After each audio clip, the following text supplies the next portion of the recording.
Hi hello welcome back to my YouTube channel. ఇవాళ నేను thyroid gland గురించి thyroid problem గురించి నేను చెప్పాలనుకుంటున్నాను.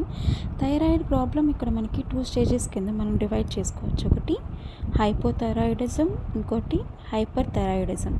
హైపర్ అంటే ఎక్కువ గ్లాండ్ రిలీజ్ అయితే అది హైపర్ అవుతుంది, అదే తక్కువ రిలీజ్ అయితే అది హైపో అవుతుంది. దాని తాలూకా ఎఫెక్ట్స్ అన్నీ కూడా మీకు నేను కింద పెట్టాను, ఫొటోస్లో చూసుకోండి. అది తగ్గించుకోవడానికి నేను చిన్న చిన్న రెసిపీస్ చెప్తాను, అప్పుడప్పుడు చూస్తూ ఉండండి. అది ఇదే అన్నమాట. ఇది తోటకూరతో ఒక గ్రేవీ కర్రీలా అని చెప్పను, కానీ కొంచెం ఇగురు కూరలాగా ఉంటుంది. అంటే ఇలాగా చూడండి, సేమ్ ఇదే ప్రాసెస్ మీరు ఇంట్లో చేసుకుంటే, సేమ్ ఇందులో నేను ఏమేమి వేసానో అవన్నీ మీరు చేసుకుంటే మీకు చాలా తగ్గుతుంది. థైరాయిడ్ మీకు తగ్గాలంటే ముఖ్యంగా మీరు విటమిన్ ఏ ఉన్నవి ఎక్కువ తినాలి. అలాగే గ్రీన్ వెజీస్, తర్వాత క్యారెట్, తర్వాత ఎల్లో వెజీస్. గ్రీన్ అండ్ ఎల్లోగా ఉన్నది ఏదైనా సరే తీసుకోవచ్చండి థైరాయిడ్ తగ్గడానికి. అలాగే నాన్ వెజ్ తినే వాళ్ళైతే ఫిష్, ఎగ్స్ కూడా ట్రై చేసుకోవచ్చు. అది కూడా తక్కువ ఆయిల్ వేసి తక్కువ మసాలాలు వేసుకొని.